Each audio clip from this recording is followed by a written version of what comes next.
एक थेंबर दूध जरी नसेल तुमच्या घरामध्ये तरीसुद्धा तुम्ही शेळीची 20 पिल्ले किंवा मेंढीची 20 पिल्ले लहानपणापासून अगदी 4-5 दिवसाची असल्यापासून तुम्ही सांभाळू शकता. फक्त पहिले 2-3 दिवस त्याला आईचं दूध मिळालं पाहिजे आहे, कारण त्यातूनच रोगप्रतिकारक क्षमता ही त्याला मिळते. म्हणजे बाजारात विकण्यासाठी आलेली जी पिल्लं आहेत, लक्षात ठेवा, ती पिल्लं घेतल्यानंतर 500, 1000, 1500, 2000 ती पिल्लं घेतल्यानंतर 2000च्या पुढं पिल्लू परवडत नाही आपल्याला. आलं का लक्षात? ते 3 महिन्यात आपणाला 6000 ते 8000 या दरम्यान विकायचं असतं ते. आणि आपणाला खर्चाच्या बजेटनुसार याला खर्च काहीच येत नाही, काही येत नाही. लक्षात ठेवा, जर तुमच्याकडं साधारण 1-2 गुंठे 3 गुंठे जर लसूण घास असेल किंवा मेथी घास असेल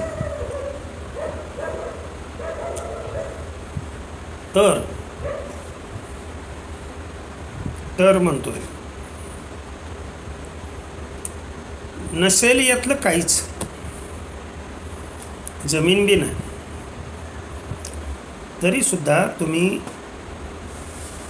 मेथीची पेंडी बाजारामधून विकत आणून, आलं का लक्षात, मात्र ती स्वस्त असली पाहिजे. त्याच्यामुळं आपल्या रानातला मी मेथी घास किंवा लसूण घास सांगतो. 20 पिल्लांसाठी किती लसूण घास लागणार आहे आपल्याला किंवा किती मेथी घास लागणार आहे, तर अर्धा किलो. त्याच्याही मुळ्या फक्त कट करून टाकायच्या आणि तो अर्धा किलो घास पूर्णपणे बारीक चिरायचा. लक्ष द्या मी काय म्हणतो. अजिबात दूध थोडंसुद्धा न वापरता आपण पिल्लं कशा पद्धतीनं जोपासू शकतो. दुधातून काय मिळतं पिल्लांना? काय मिळतं सांगा बरं. दुधातून प्रथिनं मिळतात, कॅल्शियम मिळतं, विटामिन्स मिळतात. शेळीनं जर मिनरल मिक्सचर खाल्लं असेल तर मिनरल्स मिळतात, कॅल्शियम मिळतं. हे सर्व घटक त्याला उपलब्ध करून दिल्यानंतर ते पिल्लू का जगू शकत नाही? बरं, मी हे प्रयोग केलेले आहेत. माझ्याकडं म्हैशी 2च आहेत, लक्षात ठेवा. ते दूध आमचं डेअरीला जातं. घरी एका म्हैशीचं असतं, एका म्हैशीचं डेअरीला जातं. पण बिटलच्या 2-3 शेळ्या आहेत आणि त्यांची पिल्लं विकल्यानंतर पुन्हा दूध राहतं. त्या दुधामध्ये हे एकत्रित करून पूर्णपणे दूध संपल्यानंतर सुद्धा हा प्रयोग केलेला आहे. तरीसुद्धा पिल्लांच्या वाढीनं कधी रिव्हर्स गिअर टाकला नाही. ध्यानात आलं का तुमच्या? पिल्लांची वाढ ही होतच राहिली आणि दुधावर जेवढं जोपासतोय त्याच्यापेक्षा जास्त होत राहिली. लक्षात ठेवा. आता त्यातल्या त्यात हा प्रयोग मेंढींच्या पिल्लासाठी जास्त यशस्वी, शेळीच्या पिल्लापेक्षा मेंढीच्या पिल्लासाठी हा जास्त सोयीस्कर ठरतो. मात्र जी व्यक्ती हे काम करणार आहे त्याच्या हातामध्ये मोजे पाहिजेत किंवा हात स्वच्छ धुतलेले असले पाहिजेत किंवा हाताला नखं अजिबात असता कामा नये. हे पहिलं प्रिकॉशन आहे. आणि तुम्ही जर घाणेरड्या हाताने जर हे करत असाल तर तुमचं एकही पिल्लू जगणार नाही. माझे बोल तडक असतात. येतं का लक्षात तुमच्या? निर्जंतुकीकरण ज्याला जे म्हणतो आपण, डायरेक्ट कासातलं दूध जसं कोमट स्वरूपामध्ये पिण्यात त्यांना आनंद मिळतो, तशा पद्धतीनंच आपणाला द्रावण तयार करावायचं आहे. आणि हे द्रावण तयार करत असताना आपणाला फक्त अर्धा किलो मुळ्या कापून, बरं का, तो बाकीचे गणगडे वगैरे जे आहेत तो भाग आपणाला आवश्यक आहे, पाहिजे, तो तर सत्वयुक्त भाग आहे. म्हणजे घास जास्त वाळलेलाही नसावा आणि जास्त कवळाही नसावा, लक्षात ठेवा. हे बी प्रिकॉशन तेवढंच महत्त्वाचं आहे. मध्यम स्वरूपामध्ये असणारा फुलवरेच्या अगोदरचा किंवा फुलवऱ्यात आलेला घास असावा. तो स्वच्छ पाण्याने धुवून घेऊन अर्धा किलो जो घास आहे हा घास बारीक चिरून घ्यायचा आणि कोमट पाणी करायचं. लक्षात ठेवा मी काय सांगतोय ते. कोमट पाणी किती करायचं? कोमट पाणी तर साधारण 1.5 लिटर कोमट पाणी करायचं आवश्यक आहे आपल्याला. ह्या 1.5 लिटर कोमट पाण्यामध्ये तो मिक्सरमध्ये घास ज्या वेळेला तो तुम्ही बारीक करून घेताय त्या वेळेला, प्रत्येक वेळेला काय करायचं? पाणी ओतायचं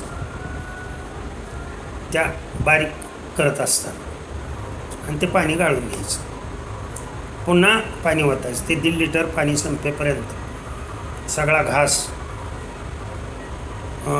अगदी खाली काय राहायला पाहिजे, किंचितसा चोथा राहायला पाहिजे. जवळजवळ चोथा राहतच नाही, परंतु जर कठीण असेल तर चोथा मात्र राहतो.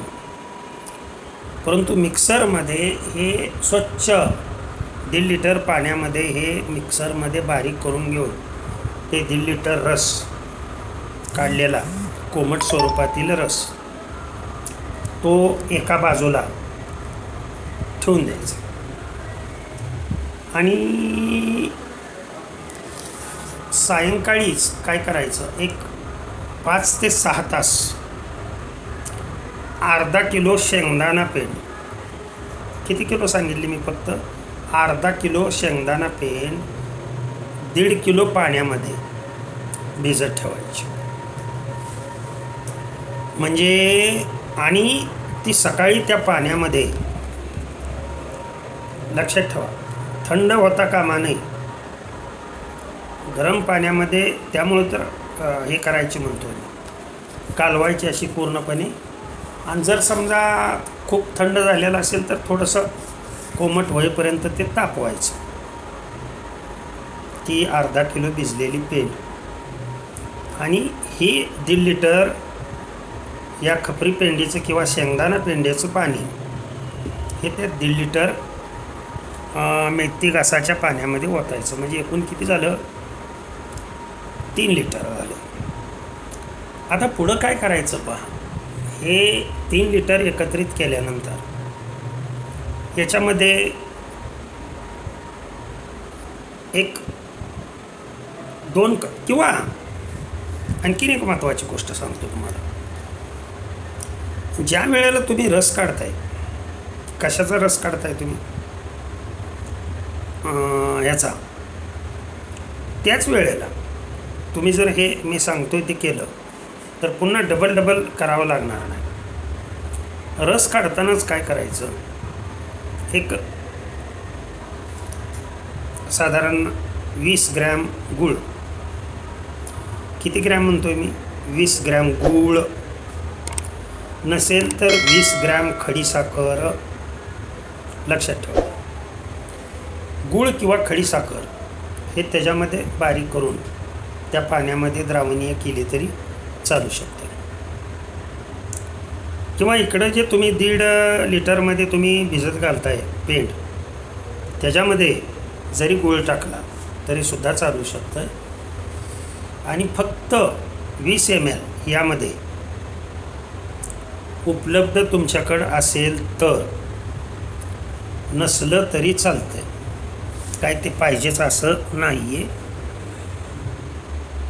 मल्टीस्टार 20 ml मल्टीस्टार आवश्यकता नाही, परंतु सांगतोय जर तुम्हाला ॲड करायचंच असेल तर हे सर्व एकत्रित करून लक्षात ठेवा. प्रत्येक पिल्लाला एका वेळेला अगदी साधारण 100 ml पासून सुरुवात करा. येतं का लक्षात तुमच्या? आता 3 लिटर म्हणजे झालं 3000 ml. आपल्याकडे पिल्लं आहेत 20.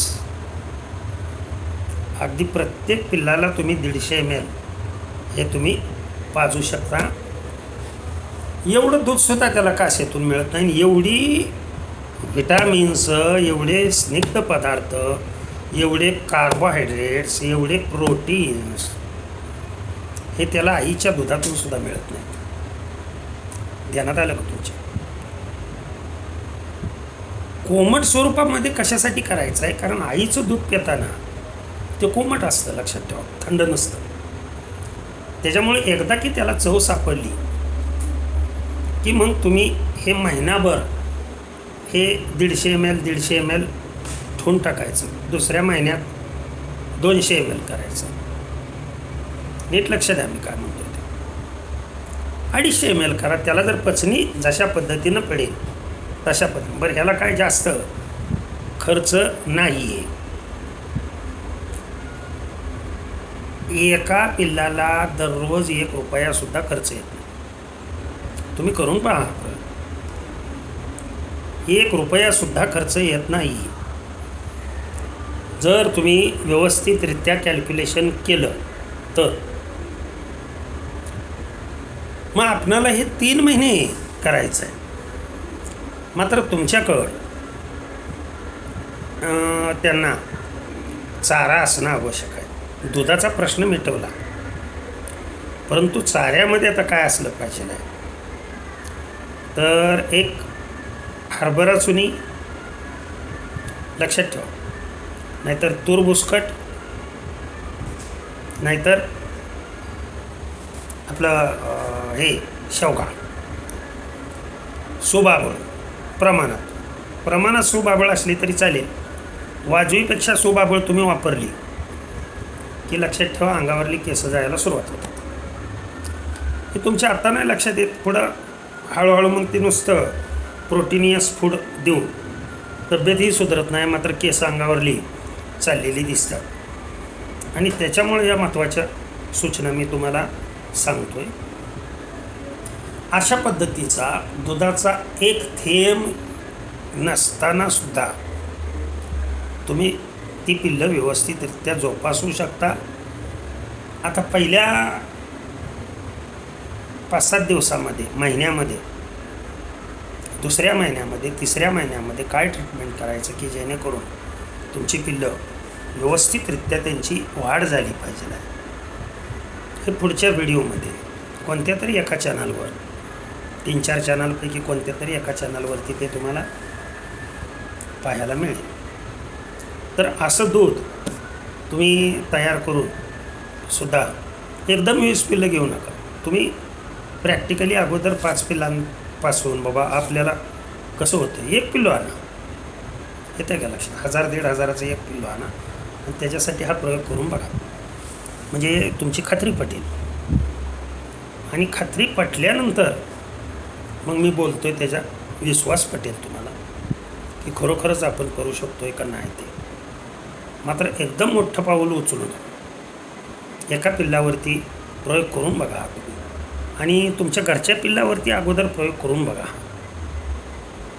आणि त्यामध्ये जेव्हा तुम्हाला, कारण हे एवढं सोपं काम नाही, लक्षात आलं, त्याला खूप व्यवस्थितरित्या हे करणं, हात स्वच्छ करून. थोडं जर याच्यामध्ये तुम्ही अस्वच्छता बाळगली, पिल्लू आजारी पडलं की तुमच्या पिल्लाच्या वाढीला रिवर्स गिअर लगेच पडतो. मग ती कसल्याही पद्धतीनं आजारी असू द्या, संडास होऊ द्या, त्याची काही होऊ द्या, परंतु अगोदर जसं एखादी लस तयार केल्यानंतर उंदरावर प्रयोग केला जातो आणि मग मनुष्याला दिले जाते, तशा पद्धतीने तुम्ही अगोदर प्रयोग करून पहा. तो यशस्वी झाल्यानंतर मी तेच व्हिडिओ टाकत नाही आहे. माझ्याकडं चॅनल नवीन, माहिती नवीन, सगळं नॉलेज नवीन मागं देणारा तो आहे, लक्षात ठेवा. त्याची कृपा आहे. प्रत्येक व्हिडिओमध्ये तुम्हाला वेगळी माहिती असेल. यामध्ये जुन्या व्हिडिओचा आणि याचा काही संबंध नाही. ओके. रामकृष्ण हरी, विठ्ठल केशव.